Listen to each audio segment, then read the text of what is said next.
So after the big drop, Solana is at a crucial point. It's a decision between bull and bear. And by the end of the video, you will hopefully know what to look for. So where are we right now? Well, we are either here, this is on a weekly chart, we have either finished with the wave 1, looking for a wave 2, or we are here with a 3, wave 4 and a 1, 2, 1, 2, 1, 2, looking for way higher prices. So the first scenario is the bullish scenario. This is on the 6-hour chart, and this chart pretty much decides a lot for how Solana will move in the future, in the near future, I would say. So here we are counting this as a wave A, B, and now a wave C. So this, if we are bullish in this scenario, we want to have a 1, 2, 3, 4, 5 to break the invalidation here for this at 238. And we also would like this before to be broken to give this even more probabilities before breaking this, of course. The issue here is that we hit the 886 here for wave 2, which is a very uncommon target. But still, this is a very, very possible scenario because of the sudden drop here and everything kind of turned around upside down. So as long as we stay above this point, we are still in the run for a bullish move, 172.82. So the bearish scenario is this. So here we're looking for a 1, 2, 1, 2. Here we have a finished impulse down, and now we're looking for an A, B, C to finish wave 2. So we don't want to hit this 886, taking from this high to this low, because that's a very uncommon target for a wave 2. And we definitely don't want to hit this 238, as I mentioned just before, because that invalidates everything. And if it does, then this is a very much higher probability of being an A, B, C. So this is what would confirm this scenario to me to be not possible.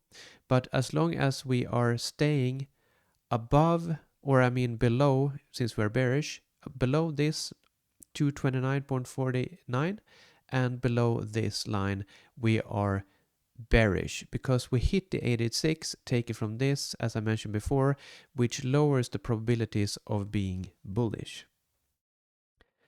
So what does this mean in the long scheme of things? Well, it means that if we are counting this as our highest probability, 1, 2, 1, 2, 1, 2, we don't want it to hit the 886 for this scenario, like a 1, 2.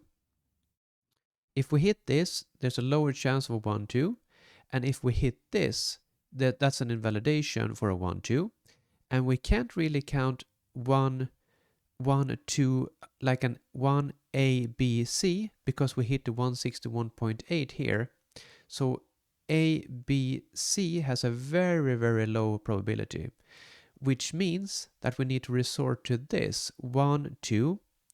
But if we count this 1, A, B, C, we have an even longer wave B, like this. So we even hit over 161.8, which lowers this probability as well. So then you can see that this is such a crucial point for this scenario to be possible. So then we need to look at this kind of structure, like a W, X, and then a Y.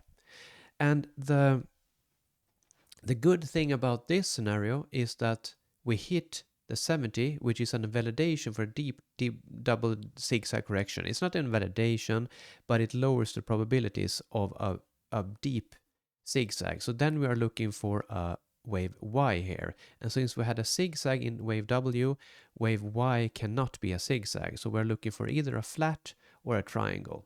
So here we are basically looking for an ABC, ABC flat, and then a bigger wave C down before we move up. So yeah, both scenarios are bullish, but it will take longer for each of them. So as I mentioned, if price moves below here, this is the validation for the bullish scenario. We don't want to hit this. And if price moves above this, this is a validation for the bearish scenario. We don't want to hit this. So right now, the probabilities are favoring the bears because of the 886 touch. That's it. If we move up and hit the 886 for the bearish scenario, 1, 2, 1, and then the 886 touch here, then the probabilities are kind of even. Then we just need to keep an eye out for the invalidation. Which one of these will be invalidated first, and that scenario will have the highest probability. So, if you find this video helpful, please leave a comment and check out my other videos. And I hope you have a great day.